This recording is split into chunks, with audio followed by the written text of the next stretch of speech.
আসসালামু আলাইকুম। শুরু করতে যাচ্ছি অফিডিয়ান। লিখেছেন আমিনা। গ্রামের রাস্তা এখন পুরোপুরি ফাঁকা। সেই ফাঁকা রাস্তাতেই বুলেটের গতিতে নিজের মার্সিডি ব্রাঞ্চটা হাঁকিয়ে নিয়ে যাচ্ছে সাফওয়ান। সাফিন বসে আছে ভাইয়ের পাশের সিটে চুপচাপ। ওর মাথায় ঘুরছে একটু আগে সাফওয়ান আর রাফসান ভাইয়ের ভেতরকার আক্রমণাত্মক সংলাপগুলো। সাফওয়ান ভাই রুমি আপুকে বিয়ে করতে যাচ্ছে শুনি রাফসান ভড়কে যায় অনেক। সাফওয়ানের এই ভয়ঙ্কর জীবনের সাথে রুমি আপুকে না জড়ানোর জন্য মিনতি করে ও। নইলে সাফওয়ানকে খুঁজতে থাকা লোকজনদের জানিয়ে দেবে সাফওয়ান ঠিক কোথায় আছে। কিন্তু রাফসানের কথায় তাচ্ছিল্য হাসি হেসে কলটা কেটে দেয় সাফওয়ান। সাফওয়ান ভাই যে রুমি আপুকে বিয়ে করতে যাচ্ছে এটা ভেবে ওর ভালো লাগছে অনেক। ফাইনালি গুলুমুলি রুমি আপুকে নিজের কাছে স্থায়ীভাবে রেখে দিতে পারবে। কিন্তু রাফসান ভাইয়ের কথাগুলো সাফিনকে ভাবাচ্ছে অনেক। সাফওয়ান ভাই কি করেছে? ওকে সিঙ্গাপুরের লোকজনই বা কেন খুঁজছে? কি এমন কাজ করতো ভাইয়া সিঙ্গাপুরে? কয়েকবার মনে হলো ভাইয়াকে জিজ্ঞেস করবে, কিন্তু সাফওয়ানের ইস্পাত কঠিন মুখটার দিকে তাকিয়ে আর সাহস হলো না কিছু জিজ্ঞেস করার। চুপচাপ রাস্তা দিকে তাকিয়ে রইল ও। নিজে বিছানায় চোখ মুখ শক্ত করে বসে আছে রুমাইশা। চোখ থেকে মাঝে মাঝে ফোঁটা ফোঁটা পানি গড়িয়ে পড়ছে। শাড়ি পরেনি ও। ওকে জোর জবরদস্তি করেও আয়েশা বা জুলেখা কেউ শাড়ি পরাতে পারেনি। আগে যে পোশাক পরা ছিল তাই পরে বসে আছে এখন। বিছানার চাদরটা দুমড়ে মুচড়ে হাতে ধরে রেখেছে গায়ে জোরে। অনার হয়ে আছে একদম। আয়েশা আর জুলেখা দুইজন ওর দিকে বসে তাকিয়ে আছেন। জুবার একটু দূরত্ব বজায় রেখে দাঁড়িয়ে আছে ওর সোজাসুজি। চোখ দুটো লাল হয়ে ফুলে আছে ওর। বাম পাশের চোয়ালটা আয়েশার হাতের চর খেতে খেতে ফুলে গেছে। চরের দাগগুলো স্পষ্ট হয়ে ফুটে উঠেছে ওর মুখের ওপরে। শামসুল বাইরে থেকে আয়েশার উদ্দেশ্যে বললেন, ইমাম সাহেব রওনা দিয়েছে, পৌঁছে যাবেন খানিকক্ষণ পর, হেঁটে আসছে তাই একটু সময় লাগবে। আয়েশা সেটা শুনে রুমাশের দিকে তাকিয়ে বললেন, ইমাম সাহেবও চলে আসছে। তুই শাড়ি পরিস না বলে কি তোর বিয়ে আটকে থাকবে? কখনোই না। বিয়ে তোর আজ কি হবে? তুই মরলেও আজ তোর বিয়ে হবে। কত বড় সাহস তোর! নিজের বাবা মায়ের কথা না ভেবে তুই কোথাকার কোন জঙ্গলি জানোয়ারের কথা ভাবছিস? বিয়ে না করে তুই আজ কোথায় যাস আমিও দেখব। রুমাশা বাঘিনীর ন্যায় গর্জে উঠল, আমি প্রাণ থাকতে আমি সাফওয়ান ছাড়া আর অন্য কাউকে বিয়ে করব না। আর তোমরা এই অসভ্য বেয়াদব জুবারকে তো কোনোভাবেই আমি বিয়ে করব না। এই বাড়ি থেকে কিছু বের হলে আমার লাশ বের হবে, জেনে রেখো তুমি। আমি বেঁচে থাকতে তুমি আমার বিয়ে কিভাবে দাও আমিও দেখব। আমাকে জোর করলে আমি আত্মহত্যা করব, রাস্তায় গিয়ে গাড়ির নিচে পড়বো, তবু একে বিয়ে করব না, শুনে রাখো তুমি। মেয়ের কথায় আয়েশা কিছুক্ষণ শক্ত দৃষ্টিতে তাকিয়ে থেকে ঠাস করে একটা চড় মারলেন ওর বাম গালে। দক্ষ হাতে গাড়ির স্টিয়ারিং ঘোরাচ্ছে সাফওয়ান। চোখ মুখ ওর ভয়ানক রকমের শক্ত। সাফিন মাঝে মাঝে ভাইয়ের দিকে আর চোখে তাকিয়ে দেখছে। ভাইয়ের মুখভঙ্গি হঠাৎ হঠাৎ করেই চেঞ্জ হচ্ছে, কিন্তু অভিব্যক্তগুলো মোটেও ভালো দিকে যাচ্ছে না, উল্টো খারাপ দিকে যাচ্ছে। খানিক পর হাতের স্টিয়ারিং ঘোরাতে ঘোরাতে নিজে মাস্ক আর গগলস পরে নিল ও। রুমিদের বাড়ির প্রায় কাছাকাছি চলে এসেছে ওরা। আর কিছু দূর যেতেই একজন হুজুরকে হেঁটে যেতে দেখলো রাস্তায়। হুজুরকে ক্রস করতেই ব্রেক কষল সাফওয়ান। এত রাতে এমন দামি গাড়ির নিজের সামনে দাঁড়াতে দেখে ভড়কে গেল লোকটা। সাফওয়ান জানালার কাছে নামিয়ে হুজুরের দিকে দেখল। এই রকমের কালো পোশাক, চোখ মুখ ঢাকা বিশাল দিয়ে সাফওয়ানকে দেখে হুজুর ভয় পেল অনেক। বড় বড় চোখ করে তাকিয়ে রইলেন তিনি সাফওয়ানের দিকে। সাফওয়ান হুজুরকে ভয় পেতে দেখে জিজ্ঞেস করল, কোথায় যাচ্ছেন চাচা? হুজুর প্রথমে কোনো কথা বলল না, ফ্যালফ্যাল করে তাকিয়ে রইল শুধু। হুজুরের নীরবতা দেখে সাফওয়ান আবারও চাচার বলে ডাক দিল। লোকটার হুঁশ ফিরল যেন। আমতা করে বলল, শামসুল কাদেরের বাড়ি যাচ্ছিলাম। সাফওয়ান গমগম গলায় বলল, উঠে আসুন, আমরাও যাচ্ছি বিয়েতে। বিয়ের কথা শুনে হুজুর বিশ্বাস করলেন ওদের। মুখে ওনার আলতো হাসি ফুটে উঠল। সাফওয়ান সাফিনকে ইশারা করল। সাফিন দরজাটা খুলে নেমে দাঁড়ালো। তারপর হুজুরকে সাফওয়ানের পাশের সিটে বসতে দিল। হুজুর ঠিক বসলো, দরজাটা বন্ধ করে দিয়ে নিজে আবার বসে পড়ল পেছনের সিটে। সাফিন উঠে যাওয়ায় সাফওয়ান আবারও ড্রাইভিং শুরু করলো। হুজুর একবার পেছনে ফিরে সাফিনের দিকে তাকালেন, তারপর আবারও সাফওয়ানের দিকে তাকিয়ে হাসি হাসি মুখ করে জিজ্ঞেস করলেন, আপনারা কোন পক্ষ, ছেলে পক্ষ না মেয়ে পক্ষ? পেছন থেকে সাফিন বলে উঠল, আমরা ছেলে পক্ষ। হুজুর মনে মনে খুশি হলেন অনেক। ছেলেপক্ষ তো বেশ বড়লোক মনে হচ্ছে, তাহলে তো আজ ভালোই ইনকাম হবে। হুজুর খুশিটা চোখ মুখে ফুটে উঠল। নিজের সিট থেকে একটুখানি সাফওয়ানের দিকে সরে বসলেন তিনি। তারপর আগের মতোই মুখে হাসি এনে জিজ্ঞেস করলেন, আপনি জামাইয়ের কি হন? সাফওয়ান সামনে দৃষ্টি রেখে উত্তর করল, আমিই জামাই। হুজুর ধদমদ খেয়ে গেল, হাসি হাসি মুখটা হুট করে নিভে গেল। অপ্রতিভ ভঙ্গিতে অবিশ্বাসের চোখে একবার পেছনে বসা সাফিনের দিকে তাকালেন তিনি। হুজুরের চেহারার অবস্থা দেখে সাফিন মুখ টেপে হাসল। হুজুর আবার সাফওয়ানের দিকে একবার তাকালেন। এমন দানবের মতো কেউ একজন রুমির মতো 5 ফুট মেরে জামাই হবেন ভেবেই তাজ্জব বনে গেলেন তিনি। হুজুরের এমন হতভম্বী চেহারা খেয়াল করে সাফওয়ান বলল, চিন্তা করবেন না, আপনাকে খুশি করে দেওয়া হবে, শুধু মুখটা বন্ধ রাখবেন। আপনি এখন আমার শ্বশুরমশাইকে একটা কল দিয়ে বলুন গেটটা খুলে রেডি থাকতে। পাত্র নিজে ফোন না দিয়ে তাকে দিয়ে ফোন দেওয়াচ্ছেন দেখে বেজার হলেন ইমাম সাহেব। পাঞ্জাবের পকেট থেকে ফোনটা বের করে কল করলেন শামসুলের কাছে।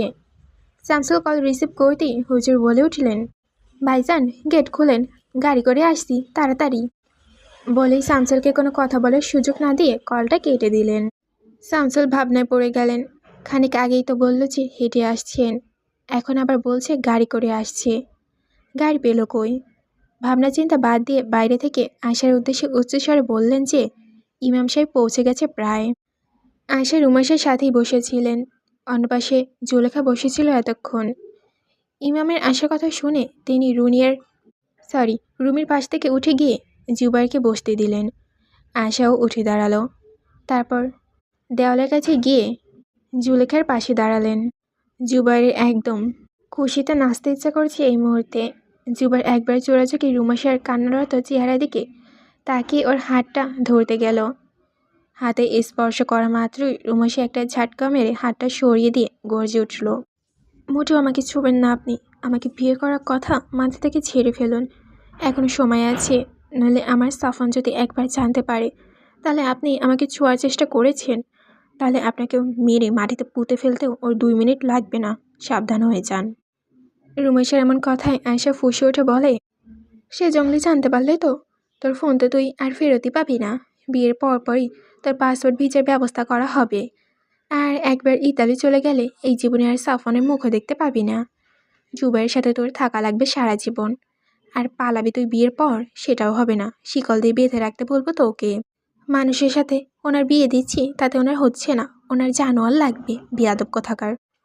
রুমাশা মায়ের দিকে তীক্ষ্ণ দৃষ্টি দিয়ে কান্নারত অবস্থায় উচ্চস্বরে চেঁচালো, তোমার মতো মা যেন আর কারো না হয়, আমি নাকি তোমার কত আদরের মেয়ে, আর সেই আদরের মেয়েকে তুমি এমন করে বলছো? মেয়ের সাথে তুমি এরকমই করছো তোমার নিজের মেয়ের সাথে? সেদিন আমাকে চিরতরে হারিয়ে ফেলবে, সেদিন তুমি বুঝবে, সেদিন আমাকে জোর করে বিয়ে দেওয়ার মূল্য দিবে তুমি। এই জুবাইর যদি আমাকে ছোঁয় তবে আমি ওকে খুন করব বলে দিলাম। আশা দাঁতে দাঁত চেপে আবারও সপাটে একটা চড় মারল রুমির গালে, ফুপিয়ে কেঁদে উঠল ও। শামসুল বাইরে দাঁড়িয়েছিল রাস্তার দিকে তাকিয়ে। সেই মুহূর্তে রাস্তার উপর থেকে বাড়ি দিকে একটা কালো গাড়ির মোড় ঘুরতে দেখলেন তিনি। ঝাপসা আলোয় চোখ কুচকে বোঝার চেষ্টা করল সেটা কার গাড়ি। কয়েক সেকেন্ডের ভেতরে গাড়িটা চিনে ফেললেন তিনি, আর চেনা মাত্রই গলা শুকিয়ে গেল তার, চোখের পলক পড়ছে না যেন আর। সাফওয়ান এত রাতে এখানে কেন? ওকে কেউ জানিয়েছে যে রুমির বিয়ের ব্যাপারে? জানালো কে জানাবে? রুমির কাছে তো ফোন নেই, তাহলে কে জানালো? সাফওয়ান গাড়ি এগিয়ে আসতেই গেটের হর্ন দিতেই যন্ত্রের মতো এগিয়ে গিয়ে গেটটা খুলে দিল শামসুল। সাফওয়ানের গাড়ি নিয়ে ভেতরে ঢুকলো। গাড়িটা একপাশে পার করে দরজা খুলে বের হলো সাফওয়ান। তারপরই পেছন থেকে সাফিন নেমে এসে হুজুরের পাশে দরজাটা খুলে দিলেই হুজুর নামলো। সাফান ধীর পায়ে হেঁটে শামসুলের সামনে গিয়ে দাঁড়ালো। নিজে থেকে 1/2 ফুট উঁচু সাফানের দিকে মুখ উঁচু করে তাকালো তিনি। একবার ঢোক গেল শব্দ করে। সাফান শামসুলের দিকে তাকিয়ে কড়া গলায় বলল, আমাকে না জানিয়ে আমার হবু বউকে অন্য কারোর সাথে বিয়ে দিতে চাচ্ছেন আপনি? বিয়েটা আমি মোটেও ভালো চোখে দেখছি না মামা, বিষয়টা কিন্তু খুব খারাপ হয়ে গেছে। শামসুল সাফানের থেকে চোখ নামিয়ে নিল। অনুশোচনা হচ্ছে ওনার। স্ত্রী সন্তানের কথা মেনে জোর জবরদস্তি করে বিয়ে দিতে চেয়েছিলেন তিনি। দোটানায় পড়ে স্রোতের সাথে তাল মেলাতে সিদ্ধান্ত নিয়েছিল তিনি, কিন্তু মন সায় দিচ্ছিল না তার। আর এখন সাফওয়ানও চলে আসছে, পরিস্থিতি বেকায়দায় হয়ে গেছে আরও। শামসুলকে এইভাবে চুপ থেকে দেখে সাফওয়ান আবার বলে উঠল, রিমো কোথায়? শামসুল মুখ দিয়ে কোনো কথা বলল না, বাইরে থেকে শুধু রুমিয়ার ঘরের দিকে হাতে ইশারা করল। সাফওয়ান সাফরিন আর ইমাম সাহেবকে নিয়ে ইশারায় আসতে বলল নিজের পিছন পিছন, আর সে ভিতরে চলে গেল। রুমেশার গা ঘেঁষে বসে আছে জুবাইর, বারবার রুমিয়ার দিকে তাকাচ্ছে ও। একবার শুধু বিয়েটা হয়ে যাক, এই মেয়েকে কী করে টাইট করতে হয় তার জানা আছে। এমনিতে রাত অর্ধেকের বেশি হয়ে গেছে, আর অল্প কয়েক ঘন্টা বাকি আছে। ওই সুন্দর দেহটা উপভোগ না করা পর্যন্ত ওর মাথাটা ঠান্ডা হবে না।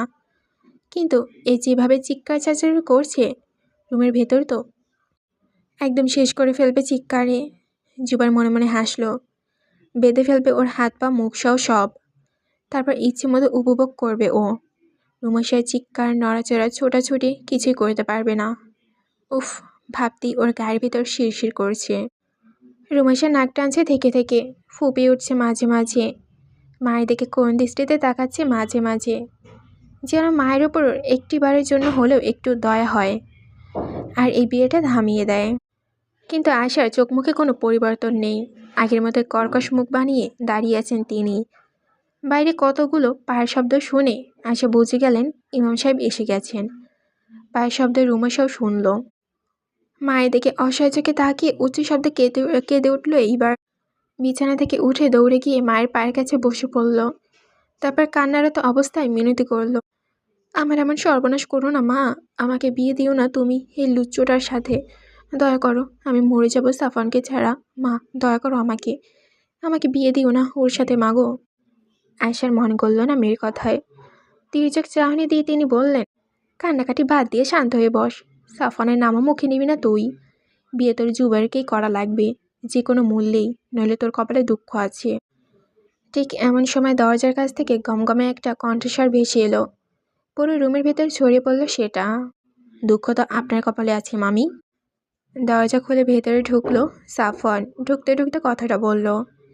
আয়শা চমকে তাকালো সেই দিকে।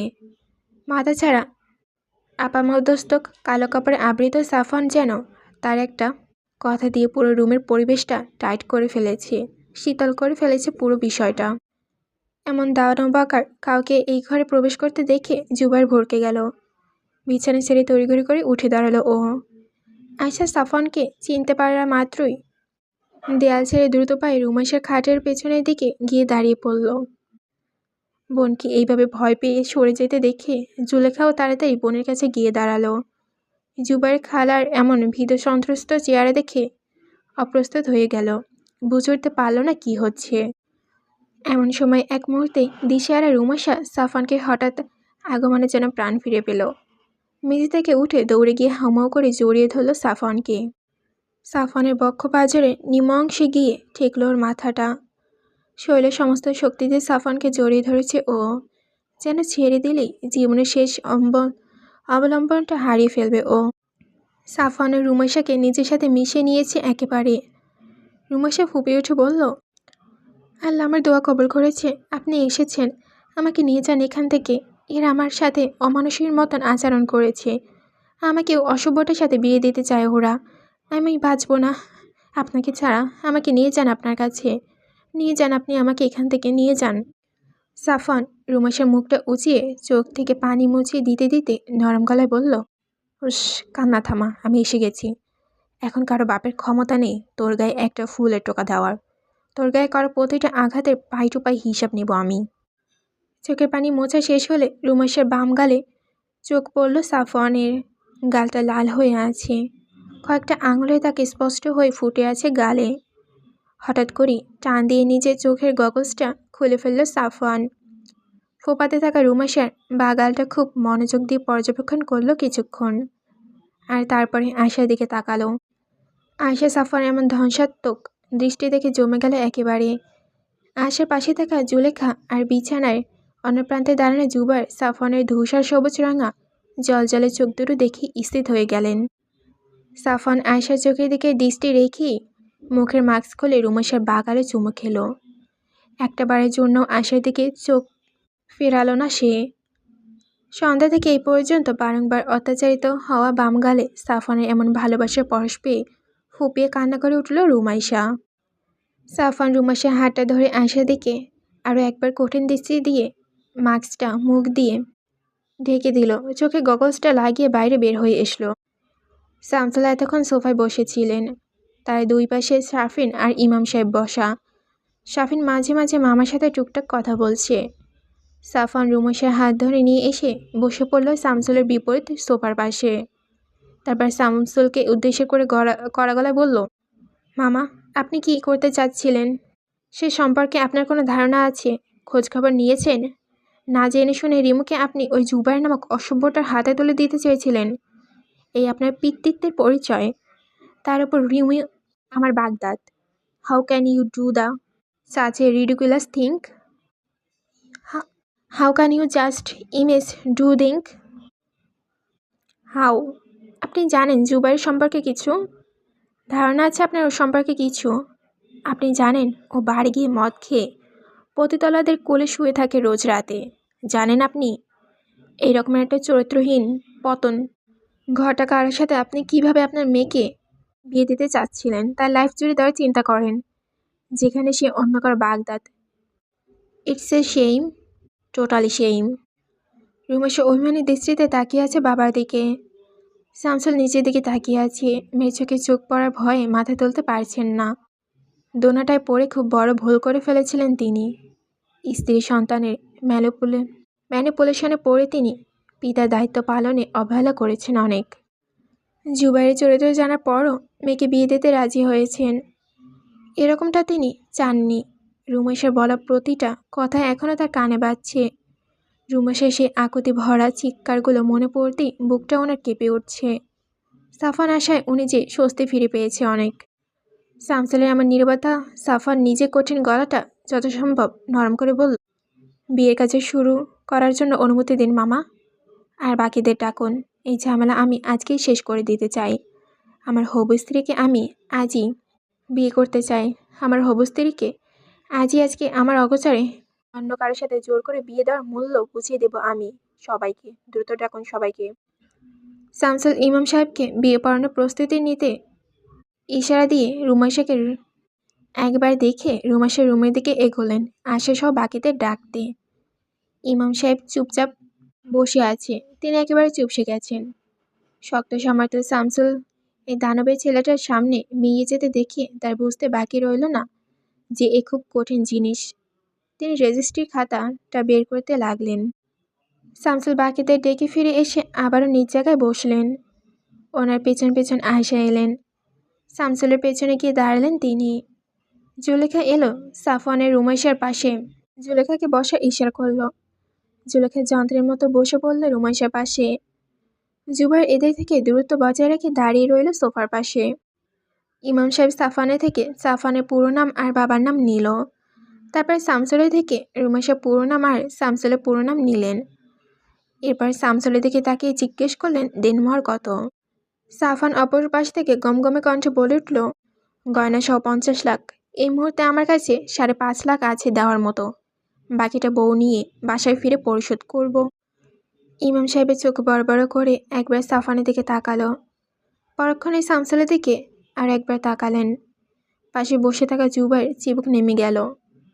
সোফার অপর প্রান্তে দাঁড়ানো জুবাইর অবিশ্বাসের চোখে দেখতে লাগলো সাফওয়ানকে। আবার কোথাকার হরিদাস ভাবতে লাগলো ও। বাকি তত্ত্ব দিয়ে লেখা শুরু করলেন ইমাম সাহেব। তারপর জিজ্ঞেস করলেন সাক্ষী কারা হবে?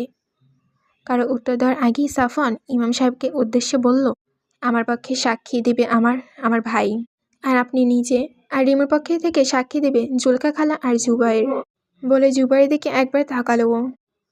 সাফওয়ানের মুখে নিজের নাম শুনে জুলেখা কেঁপে উঠল। জুবাইর মনে মনে খেপে গেল ভীষণ। যেখানে ওর বিয়ে করার কথা ছিল সেখানে ও এখন মেয়ের পক্ষ থেকে সাক্ষী দেবে। ওর ক্ষমতা থাকলে এখনই এই ছেলেকে 2-4 ঘা বসিয়ে দিত ও।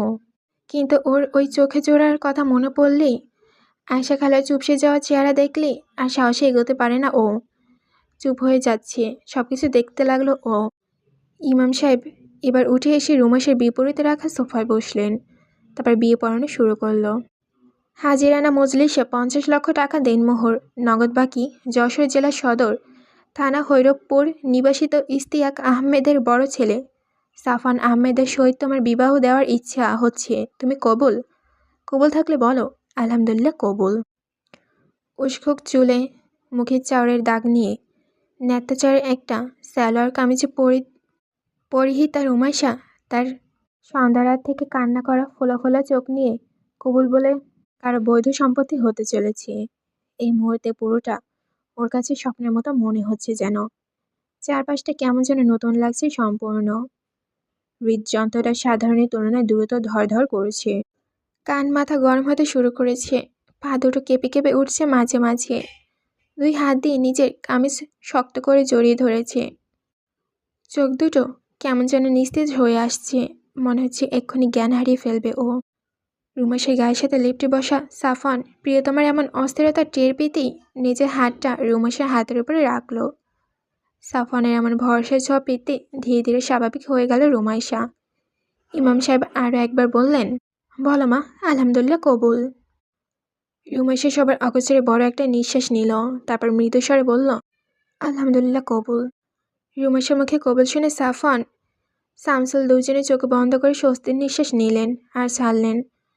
দুজনেই সম্পূর্ণ দুজনের অগোচরে। পরপর আরও দুইবার কবুল বলল রুমাইশা। আর তারপরই দুই চোখ থেকে টপ টপ করে পানি গড়াতে শুরু করলো ওর। এটা আনন্দের অশ্রু নাকি পরিজনকে ছেড়ে যাওয়ার কান্না, সেটা বুঝতে পারল না রুমাইশা নিজেও। ইমাম সাহেব রেজিস্ট্রি পেপারটা এগিয়ে দিলেন ওর দিকে স্বাক্ষর করার জন্য। স্বাক্ষর করা হয়ে গেলে ইমাম সাহেব এবার সাফনের দিকে ফিরে একবার একইভাবে জিজ্ঞেস করলেন। ইমাম সাহেবের জিজ্ঞেস করা শেষ হতে না হতেই সাফন কবুল বলে দিল 3 বারই। ইমাম সাহেব হাসলেন মনে মনে। ছেলেগুলো বরাবরই এরকম হয়, কবুল বলতে দেরি করে না একটুও। কবুল বলেই সাফন নিজের পকেট থেকে গাঢ় নীল রঙের একটা বক্স বের করল। তারপর বাম হাতটা নিজের রুমাইশার ডান হাতটা নিজের হাতের মুঠোয় নিয়ে বক্সটা থেকে বের করলো স্নোফ্লোক ডিজাইনের ডায়মন্ড রিংটা পরিয়ে দিল ওর হাতের অনামিকায়। রুমাইশা চৌকিতে একবার মুখ তুলে তাকালো সাফনের দিকে। সাফন ওর থেকে চোখ সরায়নি, সে তাকিয়েছে তার প্রিয়তমার দিকে। দুইজনের চোখাচোখি হতেই রুমাইশা চোখ ফিরিয়ে নিল। এই মুহূর্ত থেকে ও সাফনের কাগজে কলমে লিখিত সম্পত্তি, যার একগুচ্ছ অধিপতি সাফন নিজেই। হঠাৎ করে নিজের ভেতর এক অদ্ভুত শক্তিশালী সত্তাকে অনুভব করল রুমাইশা। কেউ আর চাইলেও ওর একটা পশমের স্পর্শ করতে পারবে না। তার সাফন, তার স্বামী তার সামনে পাহাড়ের মতো ঢাল হয়ে দাঁড়াবে সর্বসময়। আংটি পরানো হয়ে গেলে ইমাম সাহেব বললেন, সাক্ষীরা এসে সই করুন এবার। জুবার আর জুলেখা এসে রুমাইশার পক্ষ থেকে স্বাক্ষর করল, আর ইমাম সাহেব আর শাফিন স্বাক্ষর করল সাফনের পক্ষ থেকে।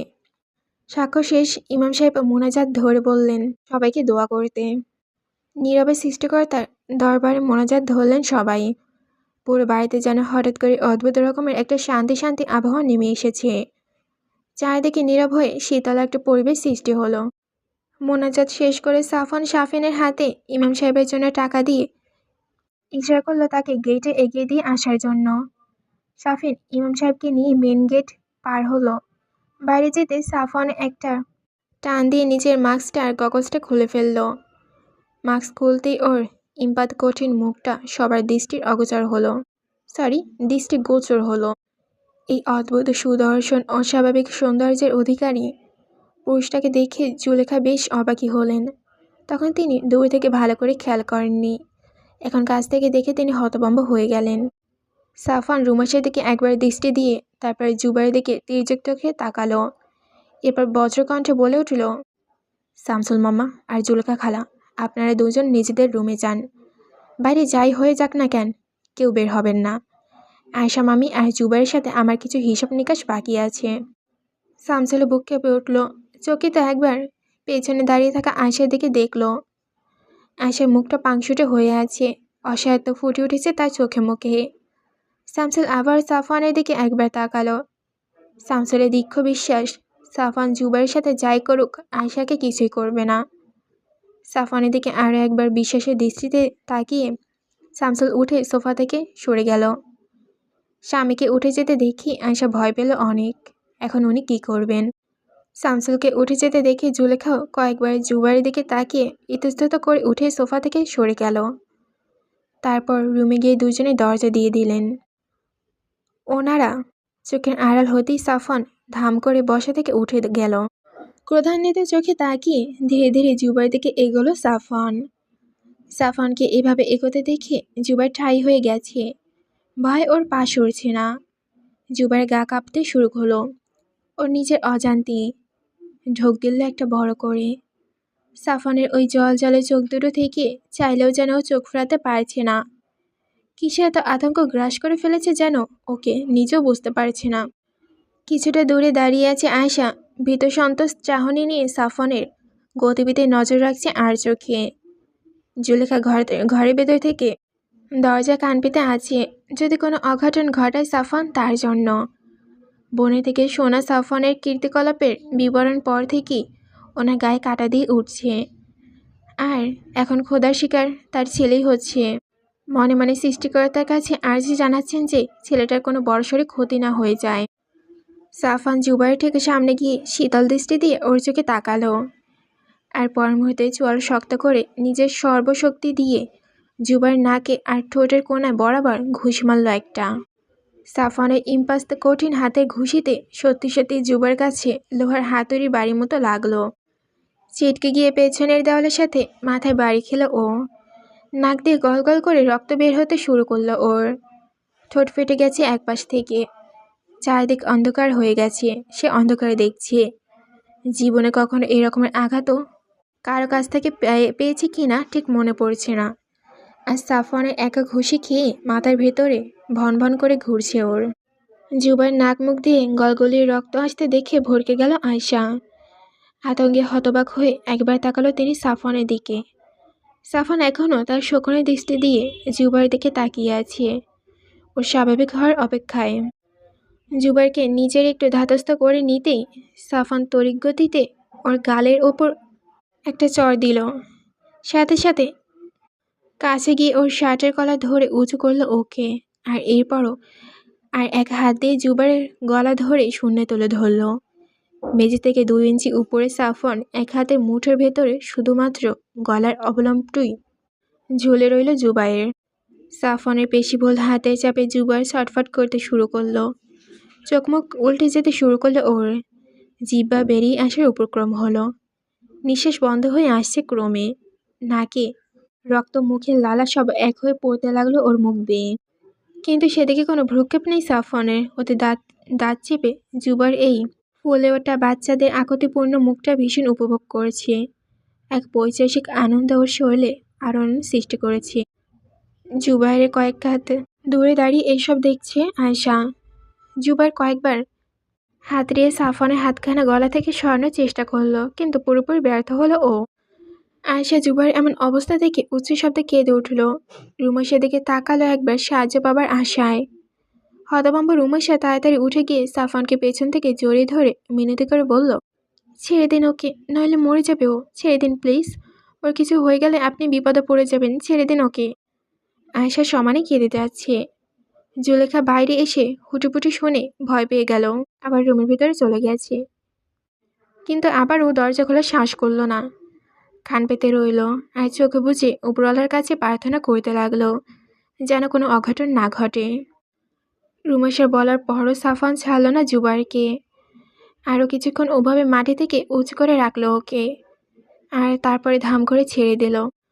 শব্দ করে মেঝেতে আঁচড়ে পড়ল জুবাইর। ছাড়া পেয়ে নিচের গলায় হাত দিয়ে হাঁসফাঁস করতে লাগলো ও। মৃত্যুর কাছ থেকে গিয়েও ফিরে এসেছে ও। আয়শা অবিশ্বাস চোখে সাফনের কঠিন মুখের স্ত্রীর দিকে তাকিয়ে রইল। ভীত সন্ত্রস্ত হয়ে সামনে থাকা সোফার উপরে অংশ হতে হাত দিয়ে খামচে ধরে জড়সড় হয়ে দাঁড়িয়ে আছেন তিনি। সাফন সেখানে স্থিত হয়ে দাঁড়ানো অবস্থাতেই মাথা ঘুরে আয়শার দিকে তাকালো। আয়শা ফুপিয়ে কাঁদতে শুরু করলেন। রুমেশা পেছন থেকে জড়িয়ে ধরে আছে সাফনকে, যেন সাফন মায়ের দিকে ভুলেও না আগায়। সাফন সত্যি এগোলো না। ওইখানে দাঁড়িয়ে আয়শার উদ্দেশ্যে বজ্রকঠিন কণ্ঠে বলে উঠল, আপনাকে বলেছিলাম আমার বাগদাদার চেয়ে আমার কাছে গুরুত্বপূর্ণ আর কিছু নেই। আমার বাগদাদার চোয়ালে যেন আপনার কোনো আঘাত চিহ্ন না দেখি। এরপরও আপনি ওর গালে আঘাত করেছেন কিসের জন্য? জবাব দিন এই মুহূর্তে। আয়শা কোনো কথা বলল না। ফ্যালফ্যাল করে তাকিয়ে শুধু চোখের পানি ফেলল। আয়শার নীরবতা সাফন দাঁত মুখ খিচে বলল, রিমুকে বলা প্রত্যেকটা কথা আমি শুনেছি। কি বলেছেন আপনি, আর এই কুকুরটার বলা প্রতিটা কথাও কি বলেছে সব শুনেছি আমি। আপনি যদি রিমুর মা না হতেন তাহলে এই মুহূর্তে আপনার জিভটা টেনে ছিঁড়ে ফেলতাম আমি। হ্যাঁ, ওর মানুষে হবে না, জানোয়ার লাগবে। মানুষরূপী জানোয়ার সাথে আপনার যদি ওর বিয়ে দিতে আপত্তি না হয় তাহলে আমি জানোয়ারের সাথে বিয়ে দিতে আপনারা তো কিসের আপত্তি? আজ থেকে রিমু আমার স্ত্রী। আপনাদের সাথে ওর সম্পর্ক নষ্ট হোক সেটা আমি কখনোই চাইবো না। তবে আমি বেঁচে থাকাকালীন রিমু যতদিন এই বাড়িতে এসে থাকবে ততদিন আপনি ওকে যদি সামান্য কোনো আঘাতও করেন, হোক সেটা ফিজিক্যাল বা মেন্টালি, আমি আপনাকে সেই দিন আর ছেড়ে দেব না, মাইন্ড ইট। রুম এসে পেছন থেকে সাফন কি আরও জোরালোভাবে শক্ত করে আঁকড়ে ধরে বল, চুপ করুন আপনি, পায়ে পড়ি আপনার, থামুন এইবার, বিয়ে তো হয়েই গেছে, কোনো ঝামেলা নেই আর। আমি আর কিছু চাই না প্লিজ, আপনি আর কিছু করবেন না প্লিজ। সাফান আয়শা দেখে তখনও চোয়াল শক্ত করে তাকিয়ে রইল। আয়শা চোখ নামিয়ে ফেলল। সাফানের ওই অগ্নি চক্ষুতে তাকিয়ে থাকতে পারল না তিনি। চোখ দুটো বন্ধ করে কিছুক্ষণ নিজেকে নিয়ন্ত্রণ করার চেষ্টা করল সাফান, কিন্তু পারল না। রুমাসের হাত দুটো ধীরে ধীরে নিজের থেকে ছাড়িয়ে নিল ও। আর তারপরে রুমাশাকে কিছু বুঝে ওঠার আগেই বিদ্যুৎ গতিতে গিয়ে ফ্লোরে বসা জুবারের গলা ধরে পেছনের দিকে ঘুরিয়ে হ্যাচকা টানে নিজের কাছে টেনে আনলো সাফওয়ান। তারপর ওর গলার কাছে আবারও চেপে ধরে চিবিয়ে চিবিয়ে বলল, খুব আদর করতে ইচ্ছে করছে না তোর? রিমুকে আদর করতে ইচ্ছে করছে? রিমুকে আদর করে আমার এক্সপিরিয়েন্স ভুলে দিবি তুই? তুই খুব শখ না অন্যের বউকে আদর করার? তোর শখ আমি আজকে মিটিয়ে দেবো চিরতর। বলেই জুবারের ডান হাতটা হ্যাচকা টানে পেছনের দিকে নিয়ে মুছড়ে দিল সাফন। কলার বনে খট করে শব্দ উঠল ওর। আকাশ বাতাস কাঁপিয়ে চিৎকার দিয়ে উঠল জুবাইর। রুমাশা দ্রুত গিয়ে সাফনের পেছন থেকে জড়িয়ে ধরল আবারও। ওর কালো স্যুটের বোতামগুলো স্থানটায় দুই হাত মুঠো করে জড়িয়ে ধরল, নিজের কাছে নিয়ে আসতে চাইল ও। ছেড়ে দিন ওকে প্লিজ, মারবেন না আর, ও মরে যাবে। ওর মা আছে এখানে, ছেড়ে দিন প্লিজ। খালার ছেলে কিছু হলে খালা বাঁচবে না, ছেড়ে দিন ওকে, দয়া করে ছেড়ে দিন। এদিকে ছেলে চিৎকার শুনে জুলেখা আর রুমে থাকতে পারল না। দ্রুত পায়ে দরজা খুলে দৌড়ে বাইরে এলেন। এপাশ থেকে শামসুলও বাইরে বের হয়ে এলেন। ছেলের এমন অবস্থা দেখে জুলেখা উচ্চ শব্দে কেঁদে উঠল। সাফনের উদ্দেশ্যে মিনতি করে বলল, ছেড়ে দাও বাবা আমার ছেলেকে, ও আর কখনো রিমুকে কিছু বলবে না, ও আর কখনো রিমুর দিকে ফিরেও তাকাবে না, যত দ্রুত সম্ভব ইতালি চলে যাবে ও, ছেড়ে দাও আমার ছেলেকে তুমি। কিন্তু কার কথায় সাফানে কোনো ভ্রুক্ষেপ হলো না। ও ওইভাবে জুবের হাতটা হ্যাচকা টান দিয়ে পেছনের দিকে এসে আবারও মুচড়ে ধরল। কাকিয়ে উঠল জুবাইর। শামসুল তাড়াতাড়ি গিয়ে এসে সাফানের হাত থেকে জুবাইরকে ছাড়ানোর চেষ্টা করলো। মিনতির সুরে বললেন, সাফান বাবা ছেড়ে দে ওকে, হাত ভেঙে যাবে ওর, ওকে ছেড়ে দে, দরকার হলে তোর কাছে মাপ চাইবে, তারপর ওকে ছেড়ে দে তুই। সাফান তাতে দাঁত চেপে শামসুলের উদ্দেশ্যে বলল, মামা আপনার ধারণা নেই এই কুকুরটা আমার রিমুকে কি বলেছে, ওর নোংরা কথা বলার শখ আমি মিটিয়ে দেবো একদম। শামসুল রুমের দিকে অসহায় দৃষ্টিতে একবার তাকিয়ে সাফানকে থামানোর ইশারা করল, কিন্তু সাফান যে রুমেশের কথাও শুনছে না। শামসুল সাফানের হাত থেকে জুবাইরের হাতের কবজি ছাড়ানোর চেষ্টা করতে করতে বললেন, ওর ভুল হয়ে গেছে সাফান, ছেড়ে দে তুই ওকে, ও আর এমনটা করবে না কখনো, ছেড়ে দে বাপ, ওর ভালো মন্দ একটা কিছু হয়ে গেলে পুলিশে মামলা পড়বে, ছেড়ে দে ওকে। সাফান জুবাইর হাতটা ওই অবস্থাতে আবার নিজের দিকে টেনে নিল, তারপর কানের কাছে মুখ নিয়ে চিবিয়ে চিবিয়ে বলল, আজ যদি আমার স্ত্রী আমাকে বাধা না দিত তবে তোর হাত আমি ছিঁড়ে তোর গলায় ঝুলিয়ে দিতাম, বেঁচে গেলি এবারের মতো। কিন্তু জুবাইরকে ছেড়ে দিল না সাফওয়ান। ডান হাতটা ছেড়ে আবার বাম হাতটা শক্ত করে ধরে পিছনে মোড়ে করে আবার জোরে মুচড়ে ধরল। সাথে সাথে বাম পাশ থেকে হাতের কলার বনে খট করে শব্দ হলো আবারও। জুবাইর এবার আগের চাইতেও জোরে চিৎকার দিয়ে উঠল, ঘর কাঁপিয়ে উঠল যেন চিৎকারে। জুলেখা হাউমাউ করে কাঁদছে, সাফানের পায়ের কাছে এসে বসলো সে। বাবা ছেড়ে দাও আমার ছেলেকে, ও আমার একমাত্র ছেলে, ও ছাড়া আমার কিছু নেই, ও আর কিছু করবে না আজকের পর থেকে, কোনো বাজে কাজ করবে না, রুমির কথা মাথায় আনবে না ও কোনো দিন, ছেড়ে দাও গো বাবা। বাইরে থেকে তখন শাফিন প্রবেশ করলো মেন ডোর দিয়ে। এখানে এমন অবস্থা দেখে চোখ কপালে উঠে গেল ওর। জুলেখার আকুতি মিনতি সাফানে ছেড়ে দিল এবার জুবাইরকে। আর তারপর সোফার পেছনে দাঁড়ানো ভয়ে পাংশুটা হয়ে যাওয়া আশার দিকে একবার তির্যক দৃষ্টিতে তাকালো। সাফান জুবাইরকে ছাড়তে জুবাইর তড়িঘড়ি একবার এদিক ওদিকে তাকালো। যন্ত্রণা সহ্য না করতে পারে জ্ঞান হারালো সে। জুলেখা হাউমাউ করে কেঁদে উঠল। শামসুল তড়িঘড়ি গিয়ে ধরল জুবাইরকে। আশা হুড়মুড়ি করে আসলো জুবাইরের কাছে। জুবাইর রুমাইশের দিকে হেলিয়ে আছে। এইসব দেখে সাফান শামসুলের উদ্দেশ্যে গমগমে কণ্ঠে বলল, হাত কলার থেকে ছুটে গিয়েছে, হাসপাতাল নিয়ে ট্রিটমেন্ট দিলেই ঠিক হয়ে যাবে। মরা কান্না জুড়ে দেওয়ার মতো কিছু হয়নি, আর 15-20 মিনিট পরেই জ্ঞান ফিরে আসবে। মেরে ফেলেনি ওকে, আফসোস। রুমাইশা সাফানের দিকে অসহায় চোখে তাকালো একবার। চোখের ভাষা বুঝে গেল যে আপনি এরকম একটা মোটেও ঠিক করেননি। আর তার প্রত্যুত্তরে সাফান তির্যক চোখে মাথা নাড়িয়ে বুঝালো, সে যা করেছে ঠিক করেছে। সে এখন আর বিবাহিত স্ত্রী, তাই কাউকে পরোয়া করার মতো কোনো ইস্যু আর বাকি নেই। সাফান সোফার কাছে গিয়ে নিজের মাস্ক আর গগলস পরে নিল। তারপর সাফানের দিকে তাকিয়ে ওকে ভেতরে এগিয়ে আসতে বলল।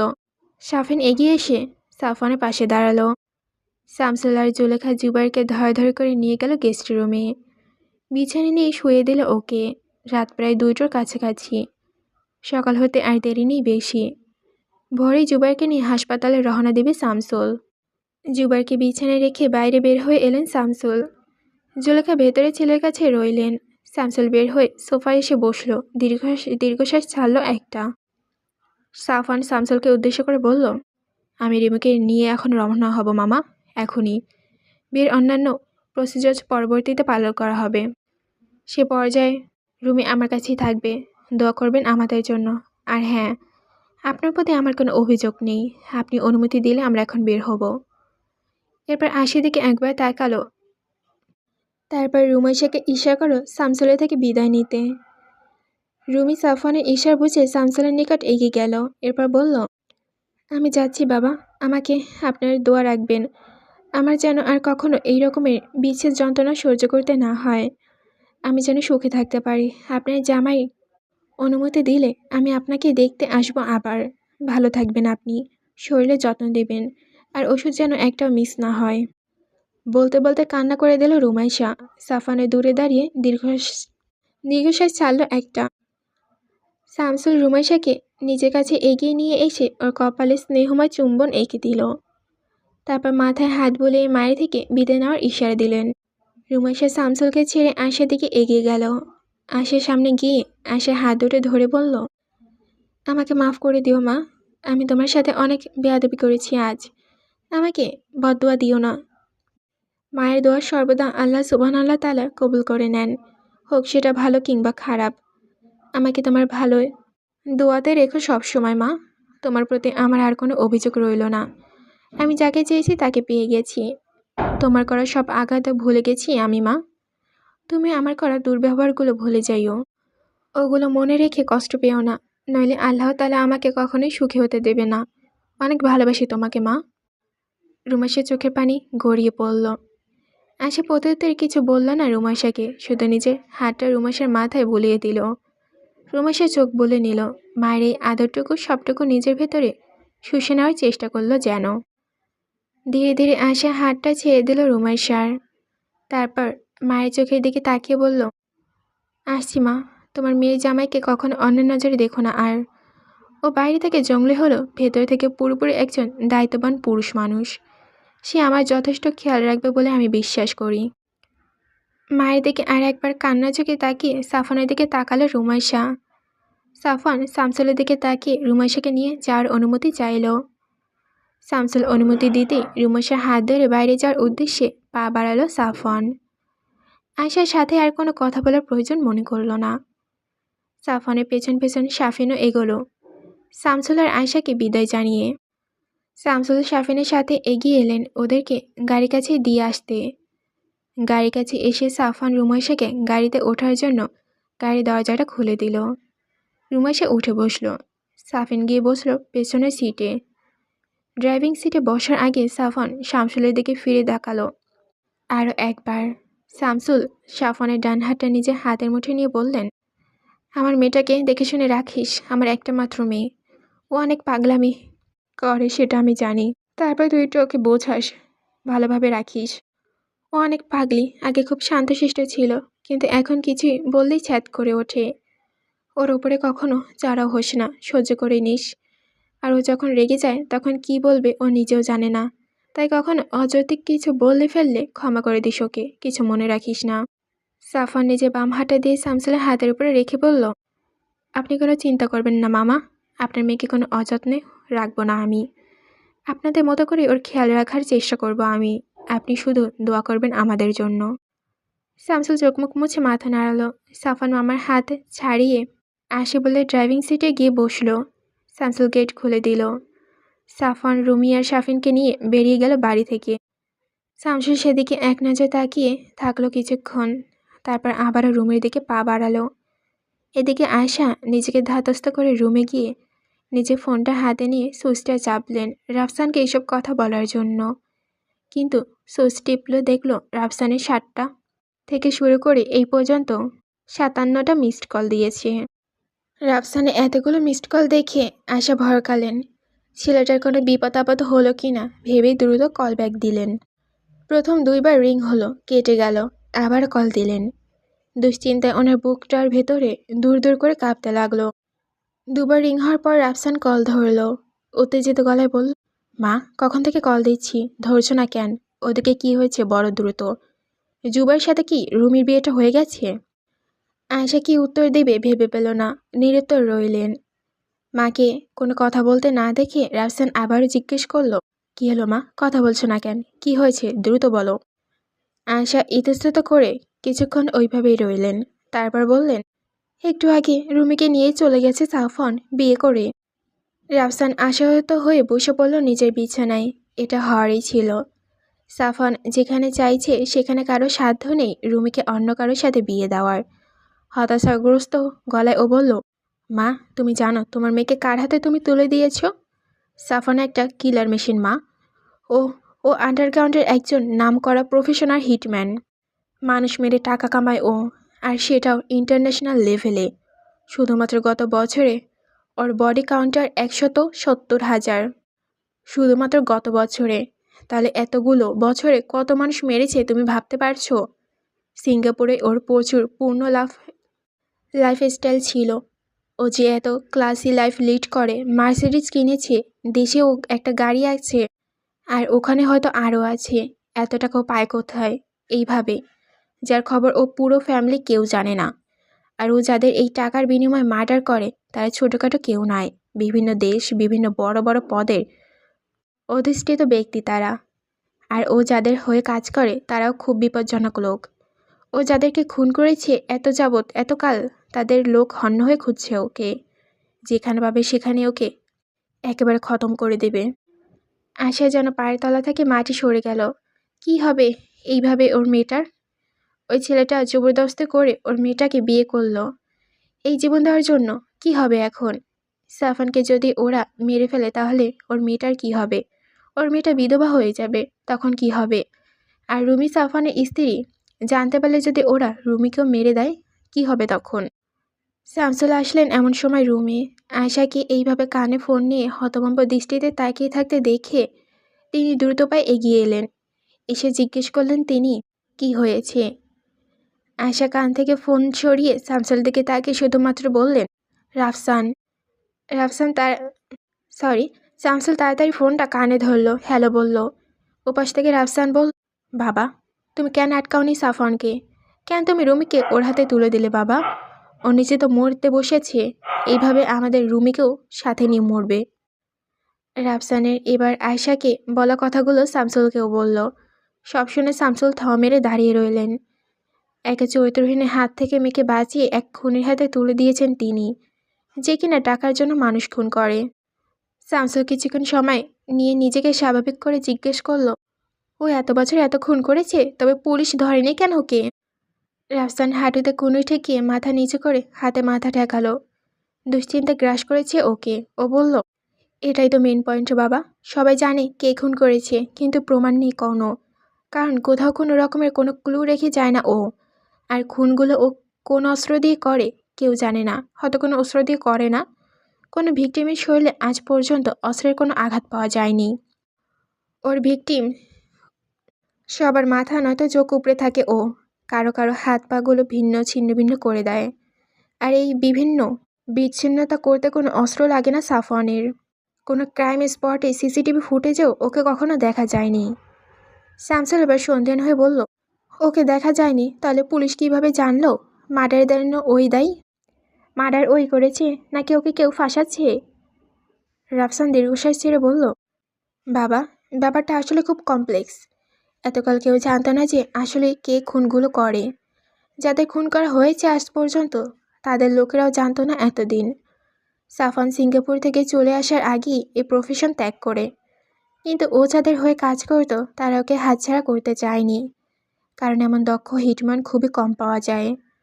তার উপরে মহলের লোকজনরা ওকে অনুরোধ করে এই প্রফেশন ত্যাগ না করতে, কিন্তু তাদের কথা না শুনে সাফওয়ান এই প্রফেশন থেকে অব্যাহতি দেয়, আর তাতেই বাধে বিপত্তি। খুনগুলো যারা করিয়েছে তারা ভিকটিমদের লোকদের জানিয়ে দিয়েছে সাফওয়ানের কথা, সাথে পুলিশদেরকেও। কিন্তু সাফওয়ান দেশে ফেরার পর ওদেরকে চ্যালেঞ্জ করে এসেছে যে ওর বিরুদ্ধে প্রমাণ পেলে ও স্বেচ্ছায় ওদের কাছে ধরা দেবে। ওরা কোনো প্রমাণ পায়নি সাফওয়ানের বিরুদ্ধে, কিন্তু সাফওয়ানকে ওরা ছাড়বে না। যে কোনো মূল্যেই সাফওয়ানকে ওরা খুঁজে বের করে হত্যা করবে। আর নয়তো কি? অধৈর্য হয়ে জিজ্ঞেস করলো শামসুল।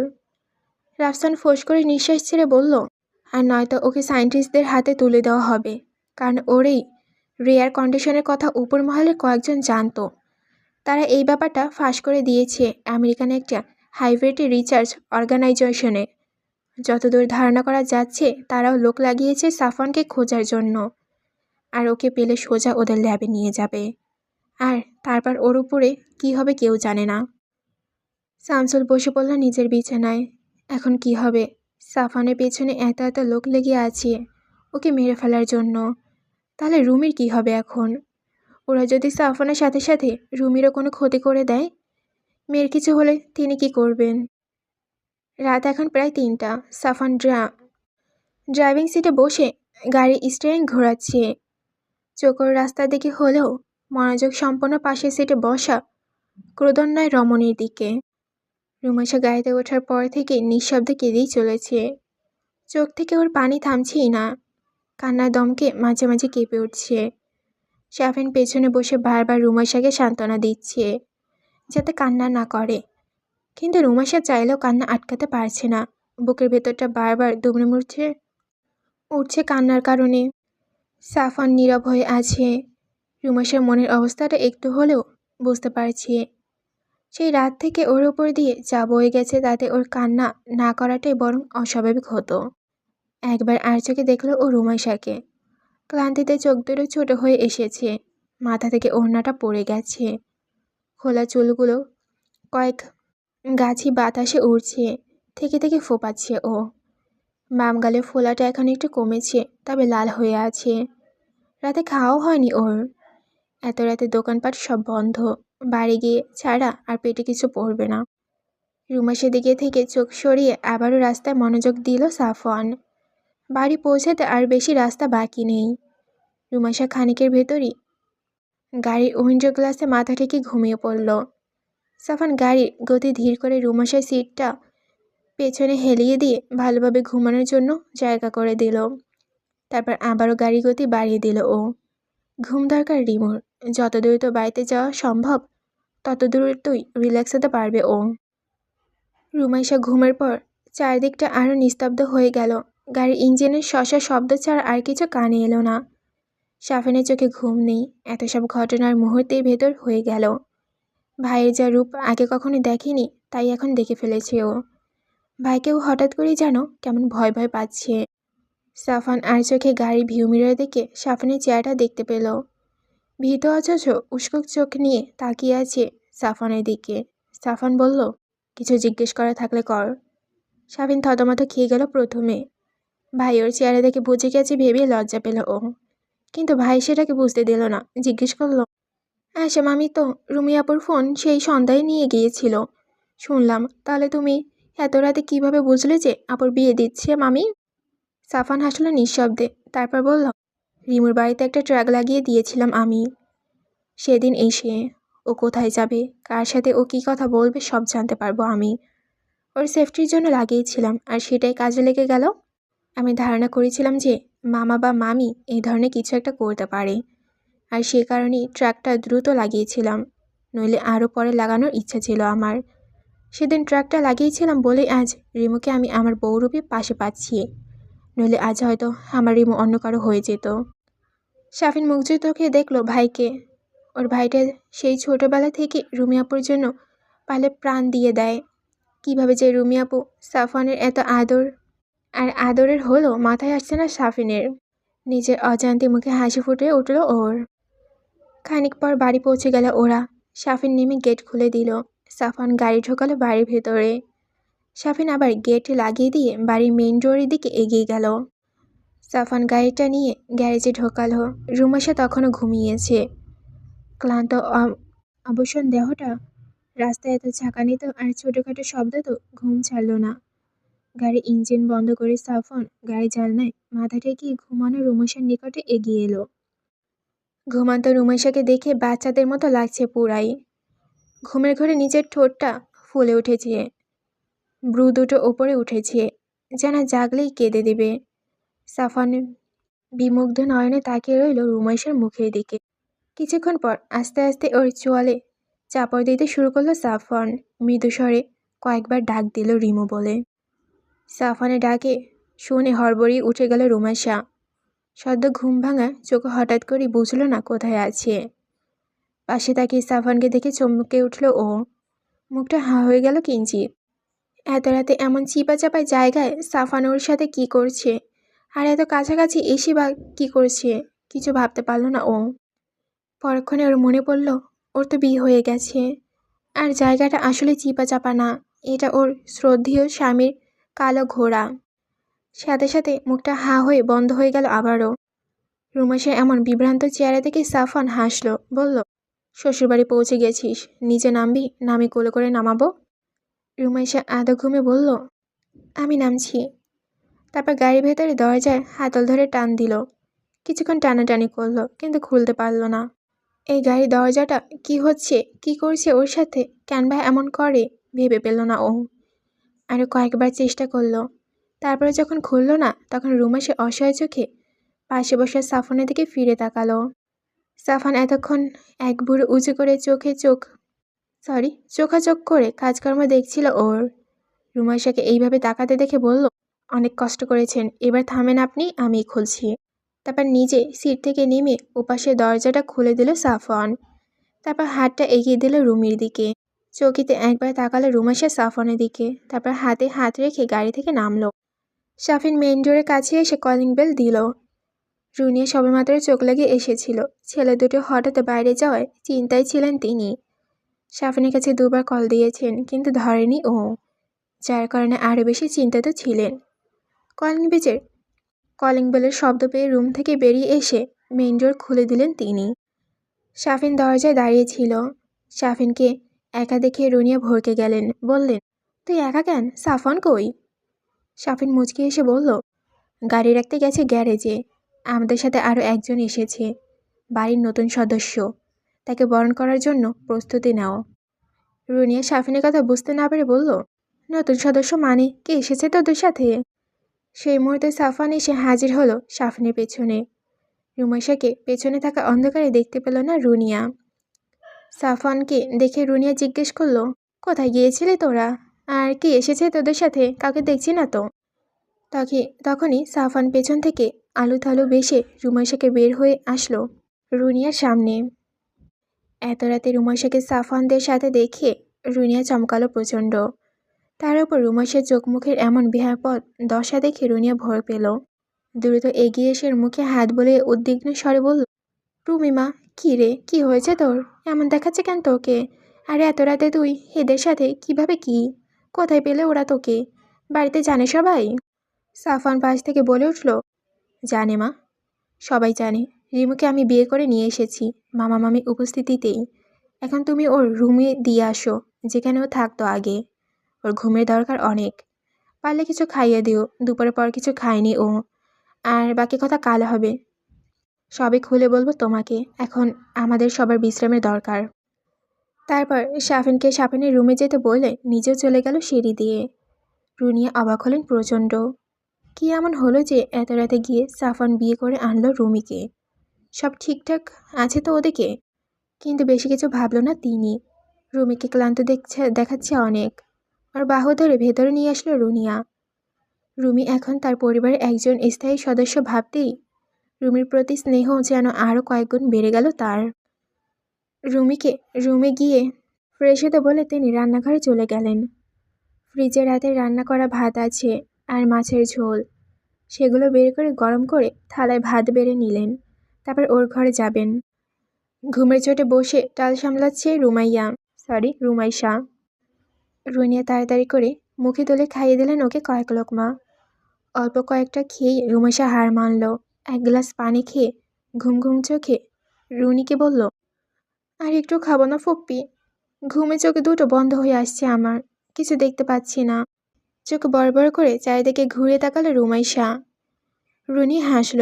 মেয়েটা ঘুমের ঘরে দুষ্টুমি করছে। থালা নিয়ে বাইরে যেতে নিলে রুমাইশা পেছন থেকে বলে উঠল, তুমি আজ আমার সাথে ঘুমাবে একটু ফুপ্পি? তোমাকে জড়িয়ে ধরে ঘুমাতাম, খুব ইচ্ছা করছে। রুনিয়া রুমাইশার দিকে পেছনে ফিরে তাকিয়ে দুষ্টু এসে বলল, আমার ছেলেকে জড়িয়ে ধরতে পারছিস না বলে এখন আমাকে চাইছিস? রুমাইশা রুনির কথায় তাজ্জব বনে গেল। লজ্জা পেয়ে চোখ মুখ লাল হয়ে গেল। বলল, ছি ফুপ্পি, কী সব বলছো তুমি? যাও, লাগবে না, আমি একাই ঘুমাবো।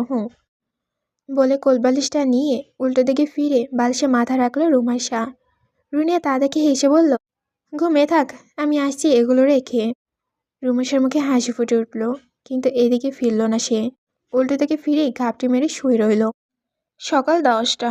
রুমাইশা ঘুমিয়ে আছে এখনও। রুনিয়া ভোরেই উঠে চলে গেছেন রান্নাঘরে। সবাইকে খাইয়ে দিয়ে রুমাইশার জন্য খাবার রেখে গেছেন রুমে। কিন্তু গভীর ঘুমে তলিয়ে থাকা রুমাইশা রুনিয়ার এতবার আসা যাওয়া একটিবারের জন্য টের পায়নি। রুনিয়াও ওকে আর ডাকলেন না, ঘুমোতে দিয়েছেন। সাফিনও একটু আগে ঘুম থেকে উঠেছে। উঠত না যদি সাফওয়ান ওকে সকাল সকাল তলব না করতো তাহলে। সাফওয়ান কল দিয়েছিল খানিক আগে। কল দিয়ে বলেছে খেয়ে দিয়ে রেডি হতে। রুমির সাথে বিয়েটা আনুষ্ঠানিকভাবে না হলেও বাসরটা আনুষ্ঠানিক না হলে সাফওয়ানের চলবে না। জন্ম মৃত্যু বিয়ে একবারই হয়। বিয়ে যদিও আবার করা যায় পরবর্তীতে, কিন্তু প্রথমবারের মতো এমন অনুভূতি থাকে না। নিজেদের প্রথম রাতটাকে স্মরণীয় করে রাখতে চায় ও। 10:30 থেকে ঘুম ভাঙল রুমাইশার। চোখ মুখ ডলে উঠে বসল ও। আড়মোড়া ভেঙে রুমের চারপাশে চোখ বুলালো। বিয়ের পর যেন সব কিছু কেমন অন্যরকমের লাগছে। এই ঘরটাতে তো আগেও ছিল, কিন্তু তখনকার অনুভূতি আর এখনকার অনুভূতি সম্পূর্ণ আলাদা। তখন ঘরটাকে নিজের মনে হতো না, কিন্তু এখন সব কিছুকেই নিজের মনে হচ্ছে। এই বিছানাটাকে হঠাৎ করে মনে হচ্ছে খুব আপন, অথচ কিছুদিন আগেও এমন মনে হতো না। একটা বিয়ে কি এইভাবে এত অল্প সময় মানুষের মন মস্তিষ্কের ওপর প্রভাব ফেলে?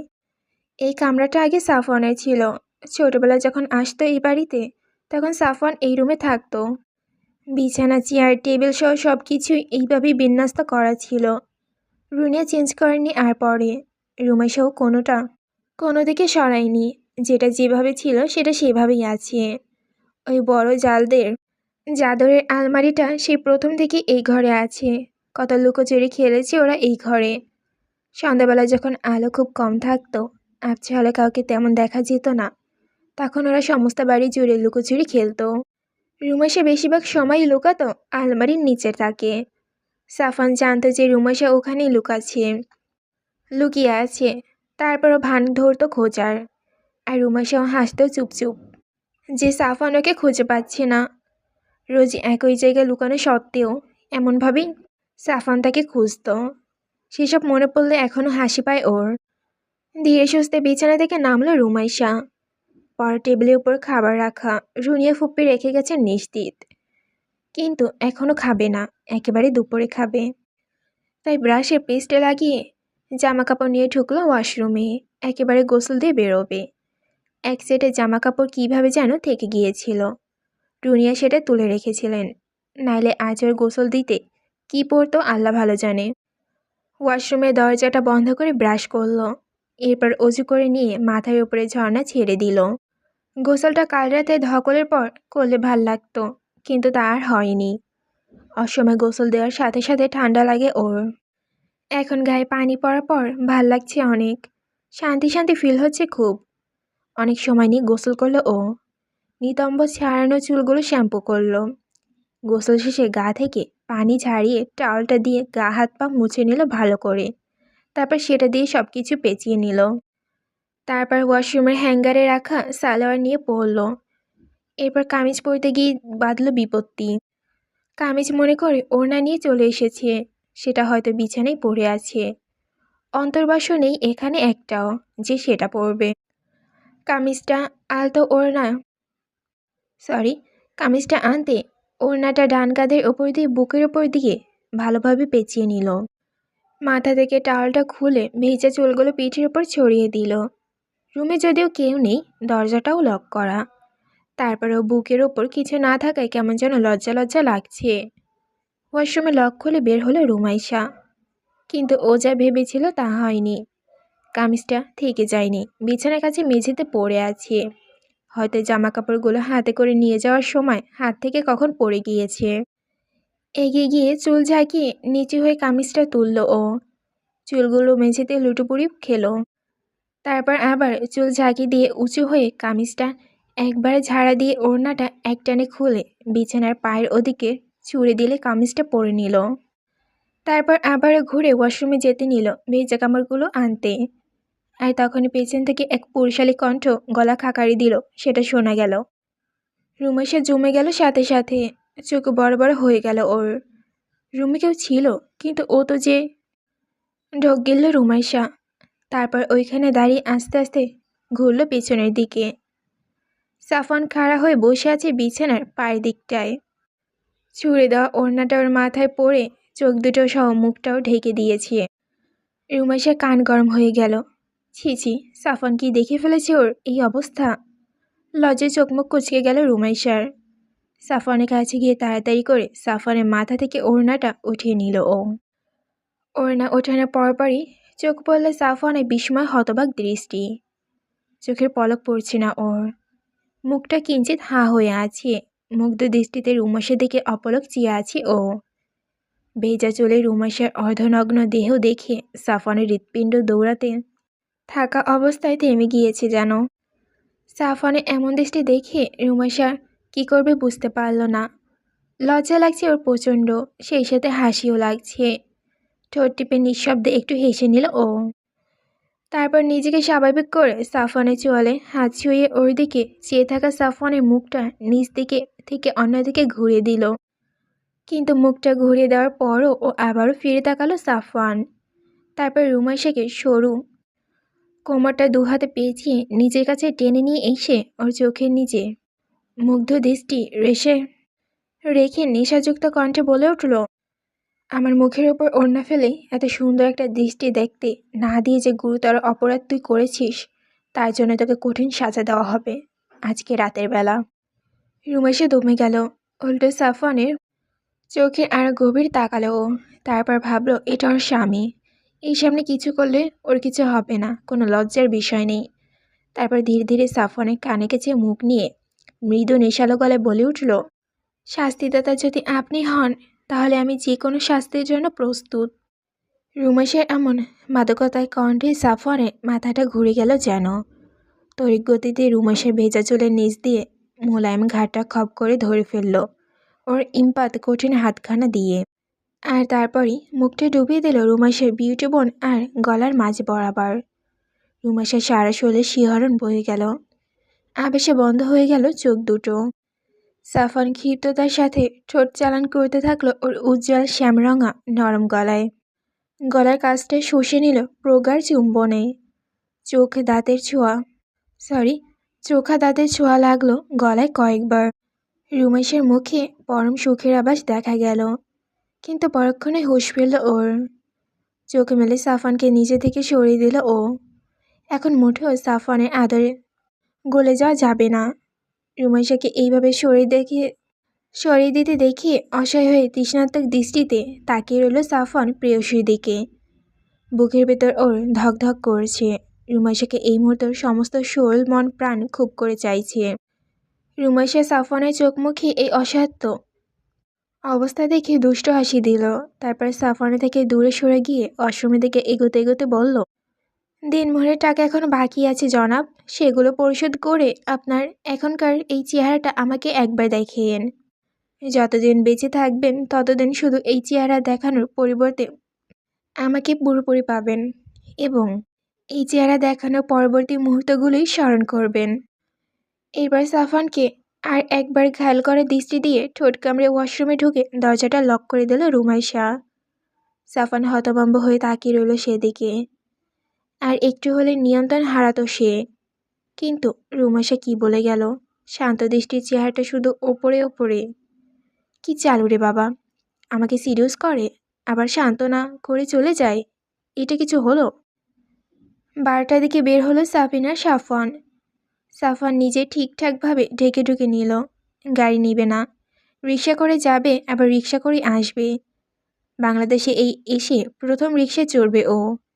সেই কোন ছোটবেলায় চড়েছিল তা ওর মনেও নেই। রুনিয়াকে বলে বের হয়েছে সাফওয়ান সাফিন। রুমাইশা জানে না কিছু এই ব্যাপারে, ওকে বলাও হয়নি কিছু। রুনিয়াকেও বলা হয়েছে যেন রুমিকে কিছু না জানানো হয়। রুনিয়াও মেনে নিয়েছেন। রুমাইশা নিজের মনে রুমে বসে খাচ্ছে আর ফেসবুক ঘাঁটছে। দ্রুত ভাত খাচ্ছে কারণ সাফওয়ান তখন এক গাদা চকলেট আর চিপস দিয়ে গেছে, সেগুলো খেতে হবে। ও যে পেটুক সেটা সাফওয়ানকে না জানলেও রুমি ফুপি বলে দিয়েছে সাফওয়ানকে। রুমি যে ছোটবেলায় পেটুক ছিল তা জানতো খুব ভালো করেই, কারণ সাফওয়ান কিছু খেলে আগে এসে ভাগ বসাতো সেখানে। অবশ্যই ওকে অর্ধেক দেওয়াই লাগবে, নইলে আকাশ পাতাল এক করে কান্না শুরু করবে। কিন্তু এখন রুমাইশার পাতলা শরীর দেখে ও ভেবেছিল তিনি মনে হয় এখন আর খাবে না তেমন আর। কিন্তু ওর ধারণা সম্পূর্ণ ভুল প্রমাণ করে দিয়ে সকালে রুনিয়া বলেছে যে এখনও সে চিপস চকলেট খাওয়ার জন্য লাফালাফি করে, তাই সাফওয়ান এনে দিয়েছে। সাফওয়ান আর সাফিন রওনা হলো। রিক্সা করে প্রথমে গেল R&রোডে। সেখানে একটা শাড়ি দোকানে ঢুকলো দুইজন। সাফওয়ানের এমন অদ্ভুত সাজ পোশাক সবাই অন্যরকমভাবে তাকাতে লাগলো ওর দিকে। রাস্তাতেও একই সমস্যা ফেস করেছে সাফওয়ান, কিন্তু এইসবে অভ্যস্ত হয়ে গেছে ও। ওসব খেয়াল না করে শাড়ি দেখতে ব্যস্ত হলো ও। সাফিনও ভাইকে এমন স্বাভাবিক থাকতে দেখে নিজেও শাড়ি দোকানে মনোযোগী করলো। দোকানদারগুলো কেমন যেন ভরকে যাওয়া চোখে সাফওয়ানকে দেখছে। ভয়ে ভয়ে ওরা সাফওয়ানকে শাড়ি দেখাতে লাগলো। কয়েকজন তো স্যার করে সাফওয়ানের কান মাথা ঝালাপালা করে দিয়েছে। সাফিন সাফওয়ানের থেকে কিছুটা দূর থেকে অন্যান্য শাড়ি দেখছিল। তার বিপরীত পাশে দাঁড়ানো দুইটা মেয়ে সাফওয়ানকে দেখিয়ে নিজেদের মধ্যে কথা বলাবলি করতে লাগলো। দেখ ওই যে মাস্ক পরা, চোখে কালো চশমা লাগানো, ইয়া লম্বা যে লোকটা বসে আছে, হেতে আমাদের ডিপার্টমেন্টের লেকচারার। হ্যাঁ, আমাদের অনলাইন ক্লাস নেয়, এমনি ক্লাসে আসে না, লজ্জা পায় মনে হয়। আরে দোস্ত, তোকে স্যারটা তো জোস, হেতির মাসাল দেখছিস? শার্টের উপর থেকে একদম ফুলে ফুলে উঠেছে, ভেতরে সিক্স প্যাকস আছে মনে হয়। দেখেছিস, স্যার যখন অনলাইন ক্লাস নেয় তখন স্যারকে দেখতে যা লাগে না রে। বইটা যখন হাতে নিয়ে ধরে বুকের উপরে কাছে তখন জোশ লাগে রে, চুলগুলো ঝাঁকি দেয় এমনভাবে, উফ। প্রথম মেয়েটা দ্বিতীয় মেয়েটাকে সাফওয়ানের চুল ঝাঁকি দেওয়া স্টাইলটা অভিনয় করে দেখালো। সাফিনও সেটা দেখলো, ঠোঁট টিপে হাসলো ও এদের কথাবার্তা শুনে। ঠিক এমন সময় সাফওয়ান পেছন ফিরে সাফিনকে ডাকলো নিজের চয়েস করা শাড়িটা দেখানোর জন্য। সাফিন ইশারা বোঝালো সে ওইখানে আসছে, কিন্তু মেয়েগুলো সাফিনকে খেয়াল করেনি। দ্বিতীয় মেয়েটা প্রথম মেয়েটাকে বলল, দোস্ত তোর স্যার তো পুরাই আগুন রে, বিয়ে শাদী করছে কিনা জানিস? ভয়েসটা কি জোস রে তার। প্রথম মেয়েটা তখন ওকে একটা চাটি মেরে বলল, স্যার বিয়ে করেছে কিনা তুই জানি কি করবি? লাইন মারবি? নিজে চেহারা দেখছিস আয়নায় কোনো দিন? আর স্যার যে হাইট দেখছিস আর তোর যা হাইট দেখ, স্যারের কোমর পর্যন্ত হবি তুই, তার মানে তুই স্যারে ইয়েতে গিয়ে টোকা খাবি। দ্বিতীয় মেয়েটা চোখ মুখ কুচকে বলে উঠল, সি দোস্ত, এইরকম কথা আমাকে বলতে পারলি? তোর মন মানসিকতা এত নষ্ট, এই মন নিয়ে তুই হাঁটাচলা করিস কীভাবে? প্রথম মেয়েটা আবারও দ্বিতীয়টাকে চাটি মারল। সাফওয়ানের দিকে এগোলো। মেয়ে দুইটার কথা আর শোনা হলো না, কিন্তু ওর খুব হাসি পাচ্ছে, কিন্তু অনেক কষ্টে দাঁতে দাঁত চিপে হাসিটা আটকানোর চেষ্টা করছে। ওকে অকারণে এমন দাঁত কেলাতে দেখলে ভাই কেলাবে তখন। ভাইয়ের পাশে গিয়ে বসলো ও, আর তখন দেখলো সাফান অফ হোয়াইট গোল্ড পাড়ের গাঢ় মেরুন রঙে একটা শাড়ি হাতে নিয়ে বসে আছে। সাফিন পাশে এসে বসলো সাফওয়ানের। সাফওয়ান শাড়িটা সাফিনকে দেখালো। শাড়িটা দেখে মুগ্ধ হলো সাফিন। অর্গানস কাতানের শাড়িটা সত্যিই চোখে লাগার মতো। ভাইয়ের পছন্দকে আরও একবার তারিফ করলো মনে মনে। শাড়িটা হাতে নিয়ে সাফওয়ানের দিকে তাকিয়ে বলল, খুব সুন্দর শাড়ি, আপুর গায়ের সাথে সেই সুন্দর মানাবে। সাফওয়ান মুখ না দেখলেও সাফিন বুঝল যে ভাই তার সন্তুষ্ট হয়েছে তার উত্তরে। ব্লাউজ পিসটা শাড়ি থেকে কেটে নিয়ে একসাথে শাড়িটা প্যাক করতে বলল সাফওয়ান। রুমাসের জন্য আর 2টা সুতির শাড়ি নিল ওরা। তারপর সাফওয়ান মায়ের জন্য একটা শাড়ি কিনল। মাকে কিছু দেওয়া হয়নি এখন পর্যন্ত। মায়ের হাতে টাকা তুলে দিলেও ওইভাবে কোনো কিছু উপহার দেওয়া হয়নি। দিবে দিবে করেও দেওয়া হয়ে ওঠে না। আজ একটা সুযোগ হয়েছে, এই সুযোগ মিস করা যাবে না। সেলসম্যান সবগুলো প্যাক করে দিলে টাকা পরিশোধ করে দোকান থেকে বেরিয়ে পড়ল ওরা। তারপর গেল দোকানে গয়না কেনার উদ্দেশ্যে। স্বর্ণপট্টিতে গিয়ে প্রয়োজনীয় গহনা কিনে আরও কয়েকটা দোকান ঘুরল। 2টা পিওর সুতির 3 পিস আর 2টা হ্যাভি এমব্রয়ডারি সালোয়ার কামিজ নিল সাফওয়ান। সবগুলো নিজে পছন্দ কিনল। তারপর সিট কাপড়ের দোকান থেকে কিনল কয়েকটা সুতি ব্লাউজ আর পেটিকোটের পিস। আরও কিছু প্রয়োজনীয় জিনিসপত্র কিনে 2 ভাই ফিরে আসলো বাড়িতে। এসে মায়ের কাছে মেরুন শাড়িটা আর গহনাগুলো দিয়ে ব্লাউজটা সন্ধ্যার ভিতরে বানিয়ে ফেলতে বলল। অন্যান্য প্রয়োজনীয় জিনিসগুলো রুনিয়ার হাতে দিয়ে দিলেন। আর এরপর মায়ের জন্য কেনা শাড়িটা মায়ের হাতে দিয়ে বলল, এটা তোমার জন্য মা, এটাই পরবে আজ, ঠিক আছে? বাবাকে একদম চমকে দিও।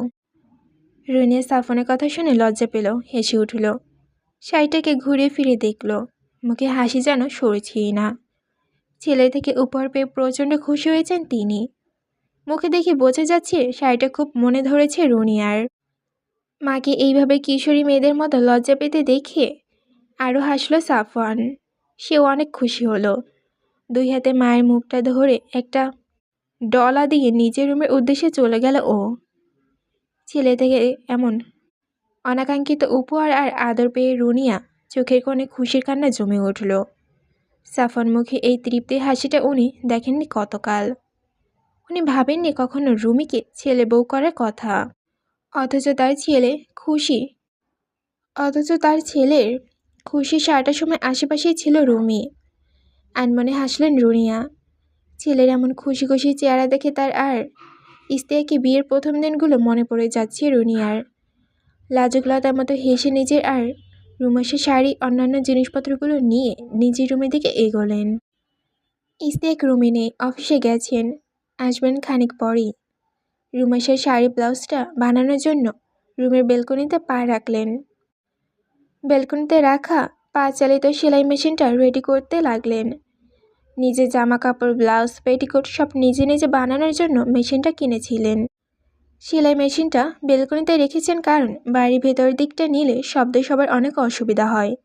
তাছাড়া সাফিনের পড়াশোনা করতে সারাদিন সময় লাগে, সে সারাদিন বসে নিজে পড়াশোনা কমপ্লিট করে। তার এই কারণে শব্দেই প্রবলেম হতে পারে। তাই এক কোণায় নিয়ে এসেছেন যেন কারো কোনো অসুবিধা না হয়। সেলাই মেশিনটা ঠিকঠাক করে রুমের দিকে গেলেন তিনি। রুমাসের শরীরটার মাপ নিতে হবে যে কোনোভাবে, ওকে কিছু বুঝতে দেওয়া যাবে না। রুমাসে শ্যাম্পু করেছে আজ।